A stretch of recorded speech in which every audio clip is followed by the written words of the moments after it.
అధ్యక్ష, భారత మాజీ ప్రధానమంత్రి డాక్టర్ మన్మోహన్ సింగ్ గారి మృతి పట్ల ఈ సభ తన తీవ్ర సంతాపాన్ని వ్యక్తం చేస్తుంది. శోకార్తులైన వారి కుటుంబ సభ్యులకు ప్రగాఢ సానుభూతి తెలియజేస్తుంది. అంతర్జాతీయ ప్రఖ్యాతి పొందిన ఆర్థికవేత్త డాక్టర్ మన్మోహన్ సింగ్ గారు భారతదేశానికి తన విశిష్టమైన సేవలను అందించారు.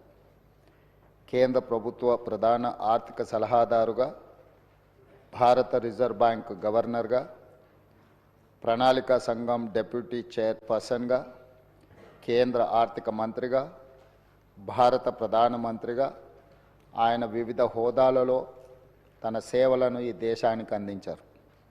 డాక్టర్ మన్మోహన్ సింగ్ గారు మన దేశంలో ఆర్థిక సంస్కరణలను రూపశిల్పి.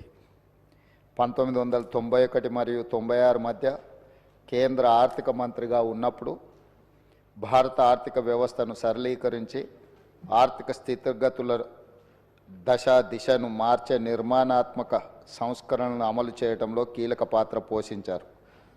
ప్రపంచీకరణ, సరళీకరణ, ప్రైవేటీకరణ విధానాలతో అంతర్జాతీయ స్థాయిలో భారత ఆర్థిక వ్యవస్థను సుస్థిరంగా నిలబడేలా చేయగలిగారు.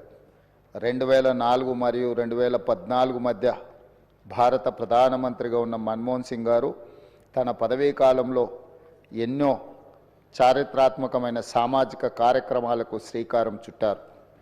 కూలీలకు ఉపాధి కల్పించే మహాత్మా గాంధీ జాతీయ గ్రామీణ ఉపాధి హామీ చట్టం, పరిపాలనలో పారదర్శకతను చాటి చెప్పే సమాచార హక్కు చట్టం, ప్రజారోగ్యానికి ప్రాధాన్యం ఇచ్చిన జాతీయ గ్రామీణ ఆరోగ్య మిషన్ ప్రారంభించారు.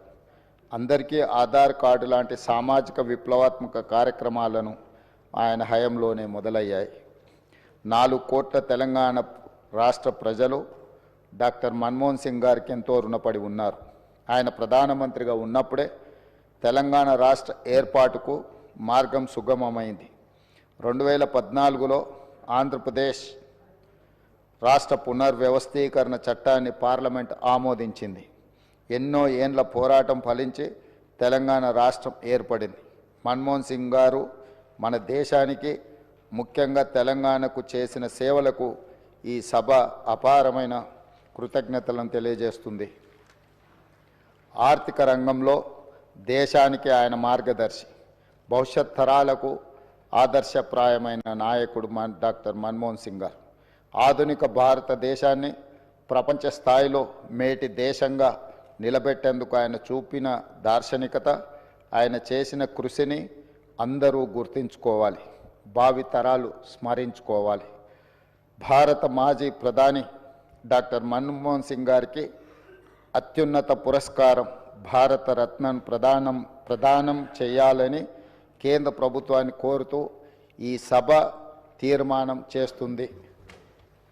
అధ్యక్ష, డాక్టర్ మన్మోహన్ సింగ్ గారి గురించి ఈ దేశంలో ప్రతి యువకుడికి, ప్రతి రైతుకు, ప్రతి పేదవాడికి మనం ప్రత్యేకంగా చెప్పవలసిన అవసరం లేదు. ఎందుకు అంటే ఈ దేశంలో ఎల్పిజి లిబరలైజేషన్, ప్రైవేటైజేషన్, గ్లోబలైజేషన్, సరళీకృత ఆర్థిక విధానాలను తీసుకొచ్చి ప్రపంచంతోనే పోటీ పడే విధంగా మన భారతదేశాన్ని తీర్చిదిద్దడంలో మన తెలంగాణ బిడ్డ పివి నరసింహారావు గారు ప్రధానమంత్రిగా ఉన్నప్పుడు ఆర్థిక మంత్రిగా వారు వేసిన పునాదులు ఈరోజు భారతదేశం ప్రపంచ దేశాలతో పోటీ పడడానికి పూర్తి స్థాయిలో మనం పోటీ పడుతున్నాము అని అంటే ఆనాడు డాక్టర్ మన్మోహన్ సింగ్ గారు తీసుకున్న నిర్ణయాలు. అదేవిధంగా అధ్యక్ష, ఈరోజు ప్రపంచమే గర్వించదగ్గ ఆర్థికవేత్త, ఈ ఆర్థికవేత్త ఈ దేశం కోల్పోవడం అనేది మనకు తీరని లోటు. ఈ లోటు వారి కుటుంబానికే కాదు, యావత్ దేశానికి, ప్రపంచానికే ఒక గొప్ప తత్వవేత్త, ఆర్థికవేత్త, గొప్ప నాయకుడిని కోల్పోవడం జరిగింది. అధ్యక్ష, నీతి నిజాయితీకి నిబద్ధత అని ఒకవేళ ఎవరినైనా ఉదాహరించాల్సి వస్తే రోల్ మోడల్ ఎవరినైనా మనం తీసుకోవాల్సి వస్తే ఈ తరంలో డాక్టర్ మన్మోహన్ సింగ్ గారితో పోటీ పడే వాళ్ళే లేరు అని చెప్పి ఈ సభ ద్వారా నేను తెలియజేయదలుచుకున్నాను. చాలామంది వారు మౌనంగా ఉంటారనో, మౌన ముని అని, యాక్సిడెంటల్ ప్రైమ్ మినిస్టర్ అని రకరకాలుగా మీడియాలో కానీ విమర్శకులు విమర్శించిన వారు ఎప్పుడు కూడా వారి సహనాన్ని కోల్పోకుండా పనినే ధ్యాసగా, పని చేయడమే తన జీవిత లక్ష్యంగా ఈ దేశ ప్రజలను ఆర్థికంగా, సామాజికంగా బలోపేతం చేయడము, వాళ్ళ కోసమే తన జీవితాన్ని అంకితం చేసిన గొప్ప మహనీయుడు డాక్టర్ మన్మోహన్ సింగ్ గారు. విమర్శలను సైతం వారు విమర్శించలేని పరిస్థితులు కల్పించి వారు ఒక గొప్ప నాయకుడిగా వారు రాణించారు. ఈ తరం ఎవరినైనా ఆర్థిక విషయాలలో కానీ, రాజకీయపరమైన అంశాలలో కానీ ఎవరినైనా ఆదర్శంగా తీసుకోవాలి అని అంటే మొదటి స్థానంలో ముందు వరుసలో ఉండేది డాక్టర్ మన్మోహన్ సింగ్ గారు అధ్యక్ష. అదేవిధంగా వారి నిరాడంబరత, అంటే ఒక దేశ ప్రధానమంత్రిగా 10 సంవత్సరాలు పనిచేసిన వ్యక్తి ఎంత నిరాడంబరంగా, ఎందుకంటే పార్లమెంట్లో వారితో పాటు వారు రాజ్యసభలో ఉన్నప్పుడు లోక్సభలో మేము ఉన్నాం. ఒక ధర్నా కార్యక్రమంలో నేను, పెద్దలు ఉత్తమ్ కుమార్ రెడ్డి గారు, కోమటిరెడ్డి వెంకటరెడ్డి గారు వారితో పాటు ధర్నా కార్యక్రమంలో కూర్చున్నాడు. వారు వచ్చి మా మధ్యలో మాతో పాటు కూర్చొని ఈ ప్రజాస్వామ్యాన్ని పరిరక్షించాలి, ప్రభుత్వాలు ఆధిపత్యం చెలాయించడమో పెత్తనం చెలాయించడానికి చట్టాలను వినియోగించుకోవడాన్ని వ్యతిరేకిస్తూ మాలాంటి మొదటిసారి పార్లమెంట్ సభ్యులైన మాతో పాటు కూడా అక్కడికి వచ్చి నిరసన కార్యక్రమంలో కూర్చొని వారు ప్రజాస్వామ్యం పట్ల ఎంత విశ్వాసంతో ప్రజాస్వామ్యాన్ని పరిరక్షించాలన్న లక్ష్యంతో ఏ విధంగా పనిచేసినరో వారితో పాటు ఆ రోజు ధర్నాలో పాల్గొనడం అనేది నాకైనా, పెద్దలు ఉత్తమ్ కుమార్ రెడ్డి గారికైనా, కోమటిరెడ్డి వెంకటరెడ్డి గారికైనా జీవితకాలం గుర్తుండిపోయే సంఘటన అధ్యక్ష. ఎవరైనా ప్రధానమంత్రి, ఆర్థిక మంత్రిగా, రిజర్వ్ బ్యాంకు గవర్నర్గా, అదేవిధంగా ఫైనాన్స్ కమిషన్ సభ్యులుగా ఇలా రకరకాల హోదాలు చేసి దేశ ప్రధానమంత్రి స్థాయికి ఎదిగిన వ్యక్తి పార్లమెంట్ ప్రజాస్వామ్యాన్ని కాపాడాలన్న ఆలోచనతోని నిరసన కార్యక్రమంలో పాల్గొని అందరి సహచర పార్లమెంట్ సభ్యులతో నిరసనలో పాల్గొనడం అనేది వారి నిరాడంబరత, వారికి ప్రజాస్వామ్యం పట్ల ఉన్న విశ్వాసం, నమ్మకానికి మనము ఆ అంశాన్ని ఉదాహరించుకోవచ్చు అధ్యక్ష. అదేవిధంగా అధ్యక్ష, డాక్టర్ మన్మోహన్ సింగ్ గారి గురించి ఈ దేశం, ముఖ్యంగా ఈ దేశంలో ఉన్న రైతాంగం ఈరోజు ఉపాధి హామీ పథకం, భూమి లేని కూలీలకు ఒక పని కల్పించాలి 100 రోజులు. ఆ 100 రోజుల పని ద్వారా పేదలకు ఆహార భద్రత కల్పించవచ్చు అన్న గొప్ప లక్ష్యంతో ఉమ్మడి రాష్ట్రంలో అనంతపూర్లో, అదేవిధంగా తెలంగాణ రాష్ట్రంలో మహబూబ్ నగర్లో ఈ కార్యక్రమాన్ని దేశానికే అంకితం చేయడం జరిగింది. ఇదే విధంగా సమాచార హక్కు చట్టం కావచ్చు, రైట్ టు ఎడ్యుకేషన్ కావచ్చు, ఫుడ్ సెక్యూరిటీ కావచ్చు, ఇట్లా ప్రతి అంశంలో పారదర్శకమైన పరిపాలనను అందించాలి అని అంటే పరిపాలనలో తీసుకురావాల్సిన మార్పులను అన్నింటినీ వారు ఏ మాత్రం కూడా వెనకడుగు వేయకుండా ప్రజలకు ఉపయోగపడుతుంది అని అనుకుంటే వారు ఏ మాత్రం కూడా వెనక ముందు ఆలోచన చేయకుండా 10 సంవత్సరాలు ఒక అద్భుతమైన పరిపాలన అందించడమే కాకుండా చట్టంలో సమూలమైన మార్పులను తీసుకురావడం జరిగింది అధ్యక్ష. అదేవిధంగా 2013 భూసేకరణ చట్టం, గతంలో ప్రభుత్వాలు భూమి సేకరించాలన్నప్పుడు, భూమి తీసుకోవాలనుకున్నప్పుడు భూ యజమానులతో సంబంధం లేకుండానే తీసుకునే పరిస్థితులు, నష్టపరిహారం కూడా పూర్తి స్థాయిలో ఇవ్వక అన్యాయం జరుగుతున్న సమయంలో 1894 దాదాపుగా 113 సంవత్సరాలు భూసేకరణ చట్టం ఒకే విధంగా కొనసాగింది. బ్రిటిషర్స్ ఏర్పాటు చేసిన భూసేకరణ చట్టం స్వతంత్రం వచ్చినాక కూడా దాదాపుగా 6.5 దశాబ్దాలు అదే చట్టాన్ని కొనసాగించిన. అలాంటి చట్టాన్ని సవరించడం ద్వారా భూమి కోల్పోయే యజమానులకే కాదు, భూమి లేని గ్రామాలను నమ్ముకొని కుల వృత్తులు, చేతి వృత్తుల ద్వారా గ్రామాల మీదనే ఆధారపడ్డ నిరుపేదలకు కూడా మీరు R&R ప్యాకేజ్ అమలు చేసినప్పుడు వాళ్ళను కూడా మీరు దృష్టిలో పెట్టుకోవాలి, ప్రభుత్వం నష్టపరిహారం ఇవ్వాలని ఒక గొప్ప మానవవాదం వారు చూపించింది అధ్యక్ష. ఎందుకంటే భూసేకరణ చట్టం గ్రామాలు ముంపుకు గురైనప్పుడు గ్రామంలో ఉండే భూ యజమానులకు లేదా ఆస్తులు ఉన్న వాళ్లకు మాత్రమే నష్టపరిహారం వచ్చేది. గ్రామాన్నే నమ్ముకున్న కుల వృత్తులు, చేతి వృత్తులకు సంబంధించిన వాళ్ళు, భూమి లేని వాళ్ళు, సొంతంగా ఇల్లు లేని వాళ్లకు ప్రభుత్వం ఎలాంటి నష్టపరిహారం ఇచ్చేది కాదు అంతకంటే ముందు.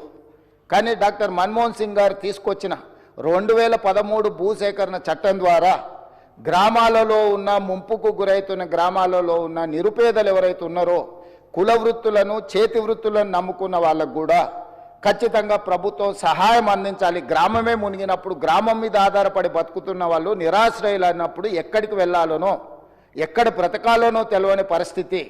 ఇది ఒక మానవత్వం లేని ఆలోచన.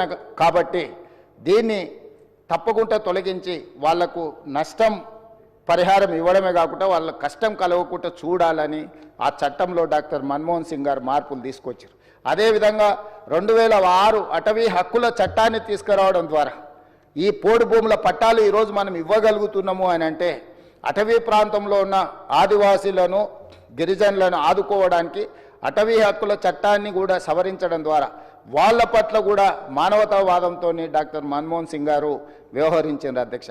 ఈ రకంగా చెప్పుకుంటూ వెళ్తే మనకు డాక్టర్ బాబాసాహెబ్ అంబేద్కర్ గారు రాజ్యాంగాన్ని ఇవ్వడం ద్వారా ఎంత గొప్ప పరిపాలన అందించడానికి వారు పునాదులు వేసినరో ఆ స్ఫూర్తిని కొనసాగించే విధంగా, ఆ స్ఫూర్తితో పరిపాలనను అమలు చేసే విధంగా డాక్టర్ మన్మోహన్ సింగ్ గారు చట్టంలో మార్పులు తీసుకొచ్చి ఆ మార్పుల ద్వారా ప్రజలకు మేలు జరిగే విధంగా వారు నిర్ణయాలు తీసుకున్నారు అధ్యక్ష. అలాంటి నాయకుడిని, ఒక గొప్ప తత్వవేత్త, ఆర్థికవేత్త, మానవతావాదిని కోల్పోవడం అనేది మన దురదృష్టము. నిజంగా తీరని అన్యాయం ఈ దేశానికి జరిగిందని నేను ఈరోజు భావిస్తున్నాను అధ్యక్ష. ఈరోజు వాళ్ళ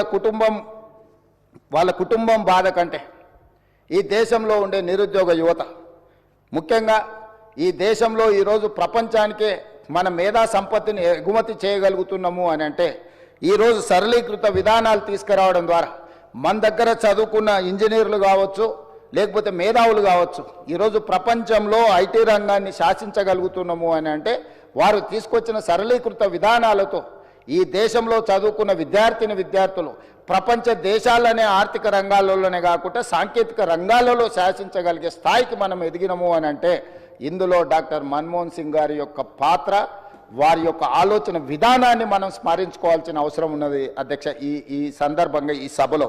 అదేవిధంగా అధ్యక్ష, డాక్టర్ మన్మోహన్ సింగ్ గారు ఈ దేశానికి మాజీ ప్రధాని, మాజీ ఆర్థిక మంత్రి, మాజీ ఆర్బీఐ గవర్నర్, కానీ తెలంగాణకు మాత్రం ఆత్మ బంధువు.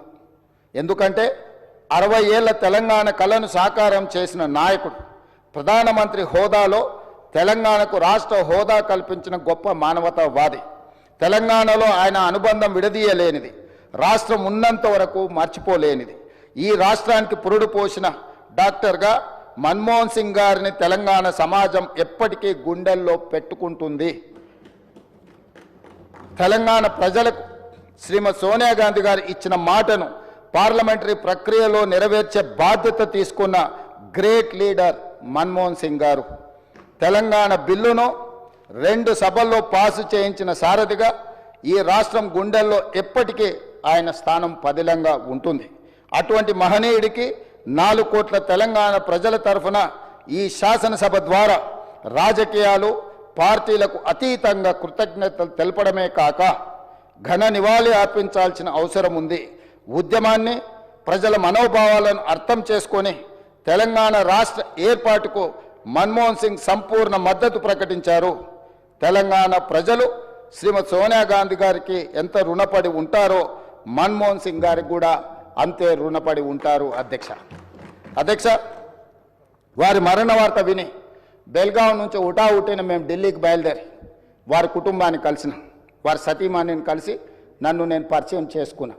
ఎందుకంటే వారికి నివాళులు అర్పించి వారి సతీమణి గారికి ప్రగాఢ సానుభూతి తెలపాలన్న ఆలోచనతో వారి సతీమణిని కలిసి నేను రేవంత్ రెడ్డిని తెలంగాణ రాష్ట్ర ముఖ్యమంత్రి అని నమస్కారం పెడితే కూర్చో అని చెప్పి తెలంగాణ రాష్ట్రం వారు చాలా ప్రత్యేకమైన పరిస్థితుల్లో ఆ రాష్ట్రాన్ని మీకు ఇవ్వడం జరిగింది. మన్మోహన్ సింగ్ గారికి తెలంగాణ రాష్ట్రం అంటే ప్రత్యేకమైన అభిమానం ఉంది.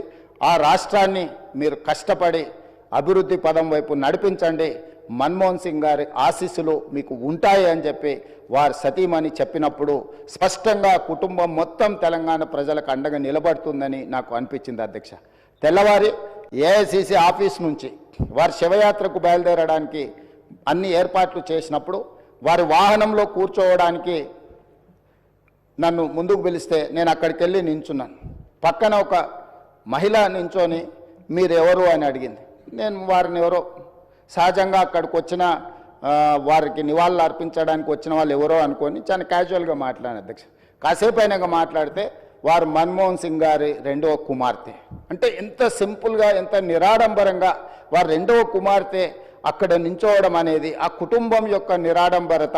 అంటే ఒక ప్రధానమంత్రిగా 10 సంవత్సరాలు, ఆర్బీఐ గవర్నర్గా, ఆర్థిక మంత్రిగా వివిధ హోదాలలో ఈ దేశానికి సేవలు అందించిన మన్మోహన్ సింగ్ గారి కుటుంబము అంత నిరాడంబరత ప్రదర్శించి అంత సామాన్యులు అక్కడికి వచ్చిన వారి అభిమానులు వారి శ్రేయోభిలాషుల మధ్యలో నించొని వారి నివాళులు అర్పించే కార్యక్రమంలో పాల్గొన్నారంటే వారు ఒక గొప్ప విలువలతో వాళ్ళ పిల్లలని వాళ్ళ కుటుంబాన్ని ముందుకు నడిపించిండు.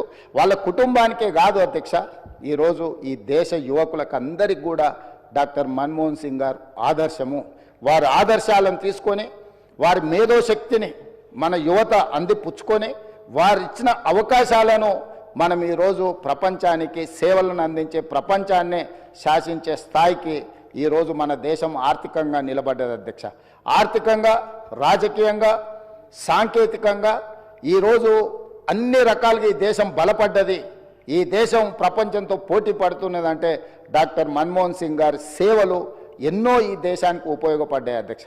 అలాంటి గొప్ప నాయకుడిని కోల్పోయిన సందర్భంగా ఈరోజు తెలంగాణ శాసనసభ తమరి నాయకత్వంలో ఒకరోజు సమావేశాలను ఏర్పాటు చేసి రాజకీయాలకు అతీతంగా ఎన్ని విషయాలలో మనకు భిన్న అభిప్రాయాలు ఉన్నా ఈ దేశంలో ఉండే 140 కోట్ల ప్రజలకు అన్ని రాజకీయ పార్టీలు, అన్ని సంఘాలు, ఆర్ఎస్ఎస్ నుంచి ఆర్ఎస్యు వరకు, కమ్యూనిస్టుల నుంచి ఈరోజు మిగతా రాజకీయ పార్టీల వరకు ఎవరిని తీసుకున్నా ఈరోజు మన్మోహన్ సింగ్ గారి పట్ల ఏకాభిప్రాయమే వ్యక్తం చేయాల్సిన సందర్భం అధ్యక్ష. అందుకే మీ అందరి తరఫున సభలో అందరి సభ్యుల సంపూర్ణ సహకారంతో డాక్టర్ మన్మోహన్ సింగ్ గారికి భారతరత్న ఇచ్చి వారి గౌరవాన్ని ఏ పదవులైనా ఏ హోదాలైనా వాటికే వన్నె తీసుకొచ్చిన మన్మోహన్ సింగ్ గారు. అందుకే ఈరోజు వారికి భారతరత్న ఇవ్వాలని తమరి ముందు ఈ సభలో సభ్యులందరి ఆమోదం కోరుతూ ఈ తీర్మానాన్ని ప్రవేశపెట్టిన.